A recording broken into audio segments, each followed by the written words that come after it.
हम लोग आज से हम लोग इसको स्टार्ट कर रहे हैं। तो इसमें हम लोग पढ़ेंगे कार्ब केटायन, कार्ब एनायन और रेडिकल्स, कार्बिन, नाइट्रिन्स, ये सब क्या है, इंटरमीडिएट्स हैं। इनके स्ट्रक्चर, जनरेशन, स्टेबिलिटी, रिएक्टिविटी वगैरह देखेंगे इसमें। तो सबसे पहले इस वीडियो में हम लोग आज देखने वाले हैं कार्ब केटायन के स्ट्रक्चर, स्टेबिलिटी और जनरेशन और रिएक्टिविटी के बारे में। ठीक है, तो स्टार्ट करते हैं। तो सबसे पहले क्या है, कार्ब केटायन क्या होता है। कार्बन के ऊपर में अगर कोई प्लस चार्ज आ जाए तो उसको कार्ब केटायन कहा जाता है। ठीक है, केटायन मतलब प्लस चार्ज, और कार्बन के ऊपर में आ जाए तो कार्ब केटायन कहा जाता है। तो क्या होता है, all the cations in which the positive charge is carried by carbon are called carbocation. ठीक है, और इसी को क्या बोलते हैं, कार्बोनियम आयन भी बोलते हैं इसी को। ठीक है, these are reactive intermediates in a large number of organic reactions. ठीक है, the reason for their reactivity is that the carbon has only 6 electrons in the valency shell and has a great tendency to complete its octet। ठीक है, हम लोग जानते हैं carbon जो होता है, ये कार्बन है मान लो। ठीक है, तो इसके पास वैलेंस इलेक्ट्रॉन कितना होता है, वैलेंस इलेक्ट्रॉन कितना होता है, अगर कार्बन बस को देखा जाए, कार्बन एटम में वैलेंस इलेक्ट्रॉन होता है 4। ठीक है, अब वो कार्बन एटम मान लो सॉरी CH3 बनाया है। CH3 ये हाइड्रोजन है, ये हाइड्रोजन अपना एक इलेक्ट्रॉन को देकर के एक बॉन्ड बनाया। ठीक है, यहाँ पे फिर हाइड्रोजन आया, एक इलेक्ट्रॉन देकर के बॉन्ड बनाया, 3 हाइड्रोजन से जुड़ा है मान लो CH3। ठीक है, तो एक इलेक्ट्रॉन और बच जाता है, उस इलेक्ट्रॉन को बाहर निकाल देंगे ऐसे, तो इसके ऊपर प्लस चार्ज लगाना पड़ेगा मेरे को। ठीक है, एक इलेक्ट्रॉन को अगर बाहर निकाल दूंगा तो प्लस चार्ज लगाना पड़ेगा। तो कुल मिलाकर मेरे पास कैसे बन जाता है स्ट्रक्चर, हमारे पास क्या रह जाता है, ऐसे रह जाते हैं 2 इलेक्ट्रॉन और 3 बॉन्ड। ठीक है, जिसमें हाइड्रोजन लगा हुआ है, तो और इसके ऊपर एक प्लस चार्ज, जो इसको इलेक्ट्रॉन बाहर निकल चुका है, किसी और ने लेकर के चला गया है, मोर इलेक्ट्रोनेगेटिव टर्म। ठीक है, तो इसके ऊपर प्लस चार्ज लगा देंगे। तो यहाँ पे टोटल अब इस कार्ब केटायन में, इस CH3 में अब वैलेंस इलेक्ट्रॉन कितना है देखेंगे, तो हम लोग देखते हैं कि 2 यहाँ पे, 2 यहाँ पे और 2 यहाँ पे, तो टोटल वैलेंस इलेक्ट्रॉन इस CH3 में कितना है, 6 है, वही यहाँ पे लिखा है।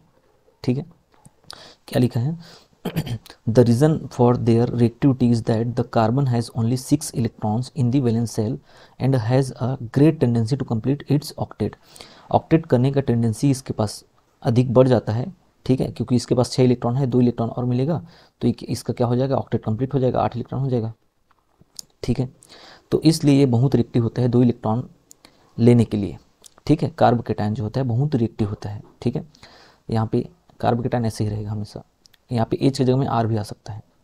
ठीक है, R लगा सकते हैं, R मतलब CH3 वगैरह, एल्केन ग्रुप या एल्काइल ग्रुप। ठीक है, structure of carb cation, structure कैसे रहता है इसका, स्ट्रक्चर कैसे रहता है देख सकते हैं, ये देखो स्ट्रक्चर इसका। ठीक है, 3 R जुड़ा हुआ है। ठीक है, 3 R ग्रुप जुड़ा हुआ है, देखो यहाँ पे एक कार्बन सेंटर में, इस कार्बन सेंटर में 3 R ग्रुप जुड़ा हुआ है। तो इसके पास एक p ऑर्बिटल है जिसमें ये प्लस चार्ज लगा हुआ है। अभी p ऑर्बिटल कैसे समझते हैं आप लोग, आप निकाल के देख सकते हो। ये कार्बन है मेरे पास, जिसका वैलेंस शेल अगर इलेक्ट्रॉनिक कन्फिग्रेशन देखें तो ये इसका एटॉमिक नंबर है 6, इलेक्ट्रॉनिक कन्फिग्रेशन ऐसे निकालेंगे 2s2 2p2। ठीक है, तो हमारे पास ये पार्टिसिपेट नहीं रहता, इसको हम लोग बोलते हैं वैलेंस इलेक्ट्रॉन, कार्बन का वैलेंस इलेक्ट्रॉन जो वैलेंसी सेल में है। ठीक है, वैलेंस इलेक्ट्रॉन। ठीक है, तो वैलेंस इलेक्ट्रॉन कितना है मेरे पास, कार्बन में 4 होता है, 4 वैलेंस इलेक्ट्रॉन होता है। ठीक है, जो 2s में है 2 इलेक्ट्रॉन और 2p में है 2 इलेक्ट्रॉन, देखो ऐसे, देखो ऐसे, इसमें 2 इलेक्ट्रॉन है, इसमें 2 इलेक्ट्रॉन है ऐसे। ठीक है, अकॉर्डिंग टू हुंड। ठीक है, तो ये क्या होता है, ये एक्साइटेड होकर के इसमें चला जाता है, तो इसके पास 4 वैलेंस इलेक्ट्रॉन जो सिंगल सिंगल अनपेयर्ड इलेक्ट्रॉन है। देखो हमारे पास ऐसे एक इलेक्ट्रॉन, यहाँ पे एक इलेक्ट्रॉन, ये और ये, तो 4 अनपेयर्ड इलेक्ट्रॉन है हमारे पास। तो 4 अनपेयर्ड इलेक्ट्रॉन है, तो ये पेयरिंग हो सकता है, और पेयरिंग किसके साथ हुआ है, R के साथ, तो 3 R के साथ पेयरिंग करा दूंगा ऐसे। ठीक है, हमारे पास कार्बन है जिसके पास 4 अनपेयर्ड इलेक्ट्रॉन है, एक ये हो गया, दूसरा ये हो गया, तीसरा ये है और चौथा ये है। ठीक है, ये कार्बन ही है, यही है। ठीक है, तो इस चारों 4 अनपेयर्ड इलेक्ट्रॉन में 4 R के, R जो होता है एल्काइल ग्रुप जिसके पास एक अनपेयर्ड इलेक्ट्रॉन होता है, वो आता है और इसके साथ बाइंड कर लेता है। ठीक है, इसके साथ पेयरिंग कर लेता है, और पेयरिंग करने के बाद एक बॉन्ड बना लेगा ये ऐसे। यहाँ पे फिर से R आएगा, एक इलेक्ट्रॉन लेकर के बॉन्ड बना लेगा, R आएगा, एक इलेक्ट्रॉन लेकर के बॉन्ड बना लेगा। ठीक है, तो हमारे पास एक इलेक्ट्रॉन ऐसे है जो बचे हुए हैं, और इसको हम लोग कोई मोर इलेक्ट्रोनेगेटिव टर्म बाहर लेकर के चला जाता है एक्चुअल में। इसका रिएक्शन आगे बताऊंगा कैसे ये बनता है एक्चुअल में फॉर्मेशन ऑफ कार्बोकेटायन में। तो ये यहाँ पे अब जैसे ही बाहर निकलता है, यहाँ पे ये इलेक्ट्रॉन बाहर निकल जाएगा और यहाँ पे आर लोग जुड़े हुए हैं, 3 आर, ठीक है, ये हाइब्रिडाइजेशन है एक्चुअली में, ठीक है। तो यहाँ पे हाइब्रिडाइजेशन कौन सा हो रहा है, sp2 हाइब्रिडाइजेशन, ये s एक s ऑर्बिटल और 2 p ऑर्बिटल पार्टिसिपेट कर रहा है, ठीक है। तो sp2 हाइब्रिडाइजेशन है इसमें। तो इसमें कौन सा हाइब्रिडाइजेशन होता है, sp2 हाइब्रिडाइजेशन भी होता है, ठीक है, यहाँ पे भी लिखा है देखो, ठीक है। तो ये बना कैसे, ये एक इलेक्ट्रॉन को बाहर निकाल दिया, तो हमारे पास जो p ऑर्बिटल है वही तो खाली हो रहा है, यहाँ पे देखो ऐसे p ऑर्बिटल खाली हो रहा है, ये p ऑर्बिटल ही तो था, ठीक है, जो खाली हो रहा है, जो बाहर निकल रहा है इलेक्ट्रॉन यहाँ से, ठीक है। तो इसी के ऊपर प्लस चार्ज लगाते हैं, तो इसलिए p ऑर्बिटल को ऐसे बना करके यहाँ पे प्लस चार्ज लगा दिया जाता है, समझ आया होगा, ठीक है। अब यहाँ पे फिर से उसी को बनाए हैं, लोब को यहाँ पे बना दिया गया है ऐसे देखो 3D में, और वही है ये, ठीक है। तो यहाँ पे अब ये ऊपर और नीचे रहता है, प्लेन में नहीं रहता ये, ठीक है। मान लो ऐसे कोई प्लेन है, ऐसे कोई प्लेन है ऐसे, ये देखो, तो ऊपर में लोब रहेगा एक लोब और नीचे में रहेगा एक लोब, ठीक है। और यहाँ पे कार्बन बीच में है, ठीक है। एक आर जो दिख रहा है ऐसे है, आर इधर और दूसरा आर इधर है और तीसरा आर इधर है, ये देखो यहाँ पे ऐसे, ठीक है। और ऊपर नीचे लोब होता है जिसमें ऊपर प्लस चार्ज लगा होता है, ठीक है। तो इस और यहाँ पे 2 आर के बीच में जो एंगल देखते हैं हम वो 120 का होता है, ठीक है, क्योंकि ये ट्राइगोनल प्लेनर स्ट्रक्चर बनाता है। ये कौन से स्ट्रक्चर है हमारे पास, जो स्ट्रक्चर हमारे पास दिख रहा है वो ट्राइगोनल प्लेनर स्ट्रक्चर है ये, ठीक है। कौन सा स्ट्रक्चर है ये, ट्राइगोनल प्लेनर, ये ट्राइगोनल प्लेनर स्ट्रक्चर है। कैसे, यहाँ पे देख सकते हैं आप, ऐसे मिला दोगे आप, ये ऐसे और ऐसे, ठीक है, देखो ऐसे मिला सकते हैं इसको, ऐसे नीचे से ले जा करके ऐसे। तो ट्राइगोनल प्लेनर स्ट्रक्चर दिख रहा है आपको, देखो ट्राइगोनल प्लेनर है। तो ट्राइगोनल प्लेनर स्ट्रक्चर है तो उसके 2 बॉन्ड के बीच में एंगल रहता है 120 रहता है, हम लोग जानते हैं कोई भी ट्राइगोनल प्लेनर में, ठीक है। 2 बॉन्ड के बीच के जो एंगल रहता है वो कितना रहता है, 120 रहता है, ठीक है। तो वही है यहाँ पर। तो आगे क्या है, स्टेबिलिटी ऑफ कार्बोकेटायन। तो स्टेबिलिटी ऑफ कार्बोकेटायन मीन्स क्या होता है कि कार्बोकेटायन कैसे स्टेबल रहेगा, ठीक है, या ऐसे कौन कौन से फैक्टर है जो कार्बोकेटायन को स्टेबिलिटी देगा, ठीक है। तो वो उसके नेबर में जो ग्रुप्स जुड़े रहते हैं उसके प्रॉपर्टी के ऊपर डिपेंड करता है कि वो कार्बोकेटायन स्टेबल रहेगा कि अनस्टेबल रहेगा। अगर वहाँ पे इलेक्ट्रॉन रिलीजिंग ग्रुप जुड़ा है तो स्टेबल रहेगा, और विद ड्राइंग ग्रुप अगर जुड़ा है तो अनस्टेबल रहेगा, ठीक है। अब देखिए, अगर रिलीजिंग ग्रुप जुड़ा है तो मान लो 3 आर ग्रुप जुड़ा है मान लो, ठीक, तो वो क्या करेगा, इलेक्ट्रॉन को रिलीज करके उसको स्टेबिलिटी देगा। लेकिन अगर इलेक्ट्रॉन विथ ड्राइंग ग्रुप जुड़ा है मान लो जी, ठीक है, तो वो क्या करेगा, इलेक्ट्रॉन को पूल करके उसको अनस्टेबिलिटी देगा। क्यों, क्योंकि उसके पास, कार्बन के पास ऑलरेडी पहले से ही उसके पास कम इलेक्ट्रॉन है, प्लस चार्ज है, मतलब प्लस कम इलेक्ट्रॉन, कोई इलेक्ट्रॉन को लेकर के चला गया है, ठीक है। तो उसमें अगर इलेक्ट्रॉन विथ ड्राइंग ग्रुप अगर जोड़ देते हैं तो अनस्टेबिलिटी मिलेगा पूरा सिस्टम को, ठीक है, समझ आ रहा है क्या, ठीक है। अब आगे देखो इससे क्या होगा, कंपाउंड अनस्टेबल हो जाएगा, ठीक है। अब और मान लो इलेक्ट्रॉन रिलीजिंग ग्रुप जुड़ा है, तो मान लो इलेक्ट्रॉन रिलीजिंग ग्रुप जुड़ा है तो कंपाउंड पूरा सिस्टम क्या होगा, स्टेबल होगा, पूरा सिस्टम क्या होगा, स्टेबल होगा, ठीक है, क्योंकि उसके पास इलेक्ट्रॉन की कमी था और वहाँ पे आर ग्रुप जोड़ेंगे तो स्टेबल हो जाएगा सिस्टम, ठीक है। अब क्या है आगे, the cycloheptatrienyl cation is an exceptionally stable carbocation, ठीक है, which can be isolated and studied, ठीक है। आगे उसको देखेंगे कैसे कैसे ये स्टेबल होता है। At the other extreme is the methyl carbocation, methyl carbocation means CH3+, ठीक है, which is so unstable that it has never even been detected as an intermediate, ठीक है। CH3 भी क्या होता है, अनस्टेबल होता है, जिसके कारण उसको हम लोग डिटेक्ट नहीं कर सकते, ठीक है, in any ordinary chemical reaction, ठीक है। इसको हम लोग क्या कर सकते हैं, डिटेक्ट नहीं कर सकते, अनस्टेबल होता है। क्यों अनस्टेबल होता है, क्योंकि उसके पास सिर्फ 3 हाइड्रोजन जुड़ा है, जो ना ही उसको इलेक्ट्रॉन पूल कर रहा है उसका और ना ही उसको डोनेट कर रहा है इलेक्ट्रॉन, ठीक है।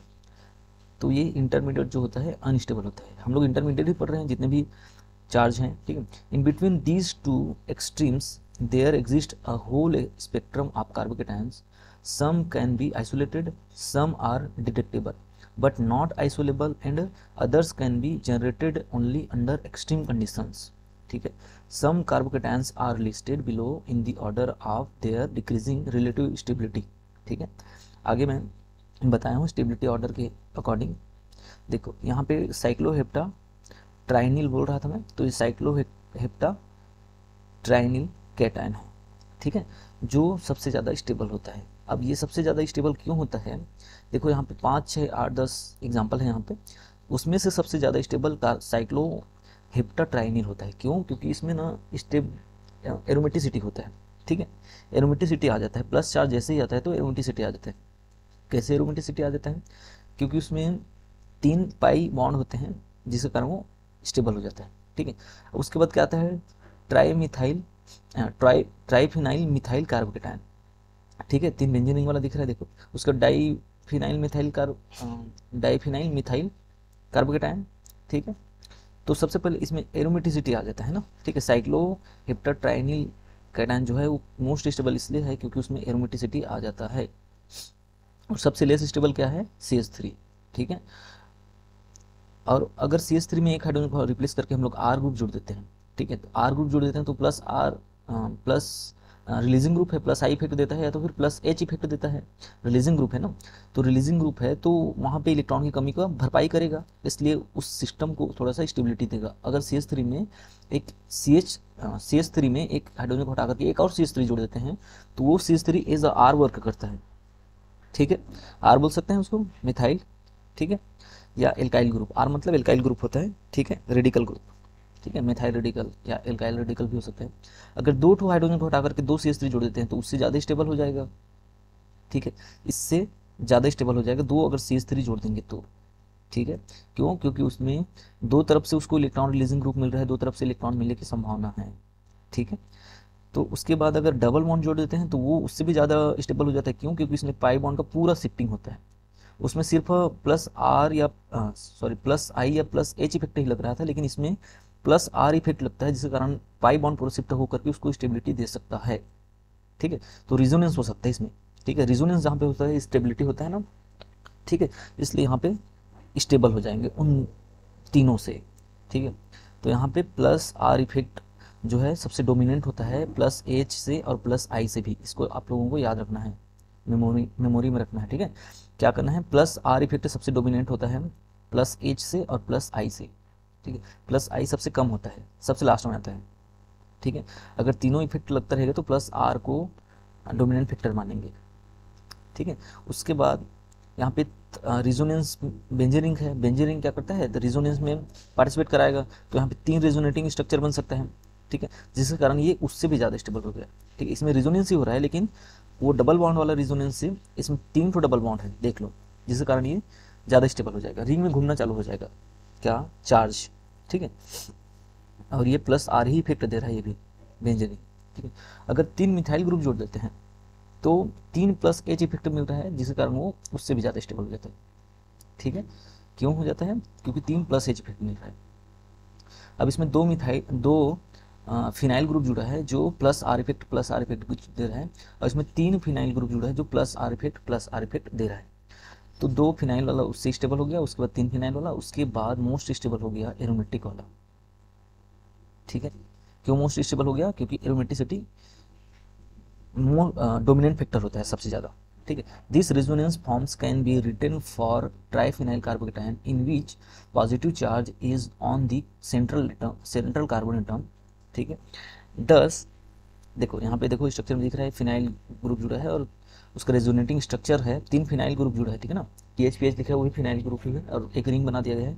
तो एक रिंग में कैसे डिलोकलाइज हो रहा है उसको शो कर रहे हैं, फिर बाकी रिंग में भी वैसे ही होगा, एटीसी मतलब एटसेट्रा मतलब बाकी रिंग में भी वैसे ही रिजोनेटिंग स्ट्रक्चर बनेगा, जिसके कारण ये, ठीक है। Thus this cation is also stabilized due to resonance. Diphenyl carbocation is less stable than the triphenyl carbocation, ठीक है, because it has fewer number of resonating forms than triphenyl carbocation, ठीक है।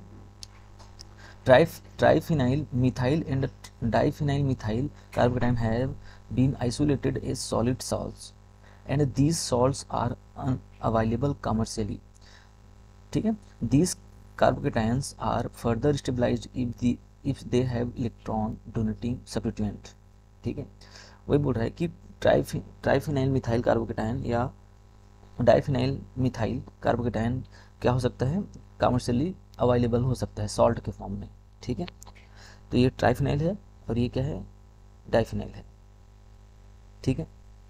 जिसमें अगर उसमें OH अगर कोई पैरा में पोजीशन में कोई सब्स्टिट्यूएंट जोड़ देते हैं, ठीक है, जो प्लस R इफेक्ट या प्लस H इफेक्ट या प्लस I इफेक्ट देता है, तो वो और स्टेबिलिटी देगा उसको। जैसे यहाँ पे जुड़ा हुआ है देखो, एक सिस्टम, एक ट्राइफिनाइल मिथाइल कार्बोकेटाइन है जहाँ पे OH जोड़ दिया है, तो OH वाला ज़्यादा स्टेबल है बिना OH वाले से, ठीक है। The order of stability of alkyl carbocation is follows, ठीक है। टर्सरी वाला एल्काइल वाला ज़्यादा स्टेबल रहता है, उसके बाद सेकेंडरी, फिर प्राइमरी। तो जानते हो आप लोग, नीचे में स्ट्रक्चर भी बना देख सकते हो, मिथाइल बना है, उसके बाद प्राइमरी एल्काइल बना है, उसके बाद सेकेंडरी, उसके बाद टर्सरी, ठीक है। तो टर्सरी वाला ज़्यादा स्टेबल रहेगा, क्यों? क्योंकि उसमें 3 R ग्रुप जुड़ा है और प्लस H इफेक्ट या प्लस रिलीजिंग ग्रुप जुड़ा है वहाँ पे, ठीक है। जो R मतलब कुछ भी हो सकता है ना, ठीक है, रिलीजिंग ग्रुप होगा एक्चुअली में, ठीक है। तो वो सबसे ज़्यादा स्टेबल होगा, ठीक है। और इसका स्टेबल होने का कारण क्या है? हाइपर कंजुगेशन है।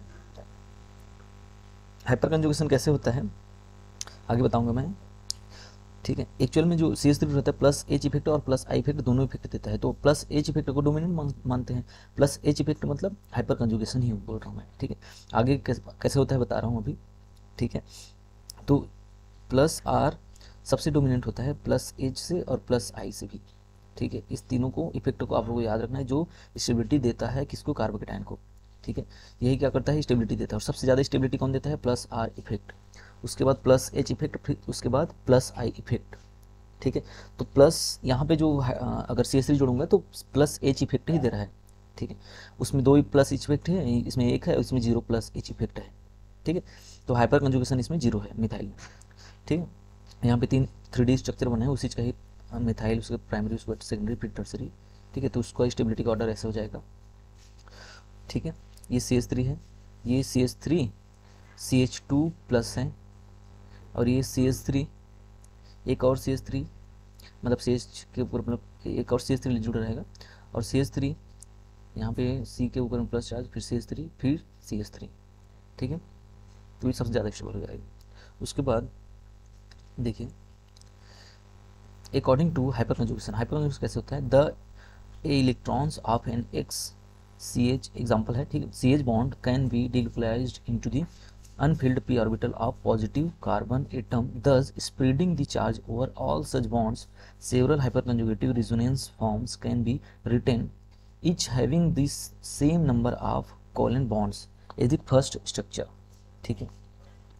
देखो प्राइमरी कार्बोकेटाइन है यहाँ पे, जिसमें 2 हाइड्रोजन है, जो 2 हाइड्रोजन हैं वो बगल वाला मतलब CH2 प्लस चार्ज के ऊपर बगल में जो CH2 है जिसके ऊपर चार्ज नहीं है, वो उसको नेबरिंग मिथाइल बोलते हैं। नेबरिंग हाइड्रोजन या अल्फा हाइड्रोजन बोल देंगे, उसके ऊपर में जो हाइड्रोजन रहेंगे, देखो उस कार्बन को अल्फा कार्बन बोलेंगे, उसके ऊपर में जो हाइड्रोजन है उसको अल्फा हाइड्रोजन बोलेंगे। जितना अल्फा हाइड्रोजन होगा उतना सिस्टम को स्टेबिलिटी मिलते जाएगा। अब स्टेबिलिटी कैसे मिलता है? वो अल्फा हाइड्रोजन का बॉन्ड शिफ्टिंग करके उसको स्टेबिलिटी देगा। तो कैसे शिफ्ट होता है यहाँ पे शो हो रहा है, देखो हाइड्रोजन है तो उसके बगल में CH3 जो जुड़ा है वो CH3 के ऊपर चला जाएगा, वो बॉन्ड टूट करके, तो वहाँ पे डबल बॉन्ड आ जाएगा। देखो वहाँ कैसे हुआ, ठीक है। और वो चार्ज जो है पॉजिटिव चार्ज कैसे हो जाएगा? हाइड्रोजन के ऊपर में आ जाएगा। हाइड्रोजन अपना दोनों बॉन्ड को वहाँ पे शिफ्ट किया है, सॉरी दोनों इलेक्ट्रॉन को वहाँ पे शिफ्ट किया है, ठीक है। वहाँ का दोनों इलेक्ट्रॉन को, बॉन्ड का दोनों इलेक्ट्रॉन शिफ्ट हो गया वहाँ पे, तो एक बॉन्ड का फॉर्मेशन हो जाएगा।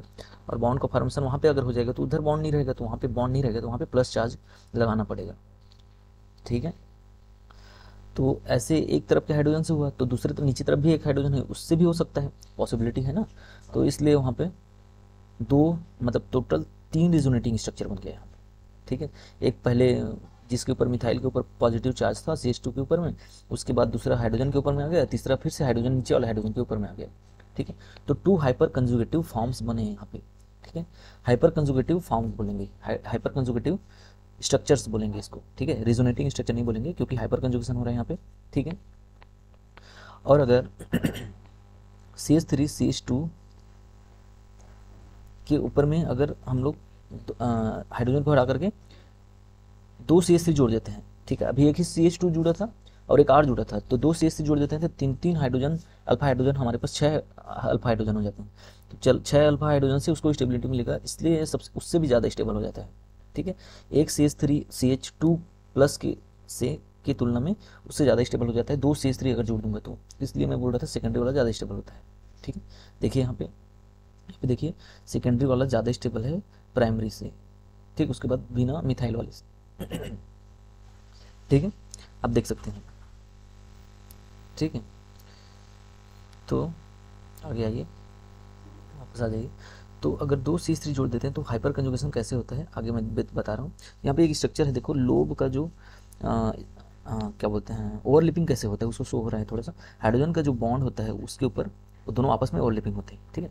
अब देखो यहाँ पे सेकेंडरी कार्बोकेटाइन में दो CH3 अगल बगल में जुड़ा है लेफ्ट राइट में, ठीक है, और एक कार्बन है जिसके ऊपर प्लस चार्ज है, तो दोनों तरफ से इसको स्टेबिलिटी मिल रहा है। एक तो इधर से ऊपर नीचे से मिल गया, दो रेजोनेटिंग दो कंजुगेटिव स्ट्रक्चर बन गया, हाइपर कंजुगेटिव स्ट्रक्चर, ठीक है, और दो साइड वाले से ऊपर नीचे से मिलेगा, तो टोटल 4 हाइपर कंजुगेटिव स्ट्रक्चर बन जाएगा। अगर टर्सरी कार्बोकेटाइन लेंगे तो इसमें क्या होगा, टर्सरी वाला ये प्राइमरी था, टर्सरी वाला ये सेकेंडरी था, ये टर्सरी, ठीक है।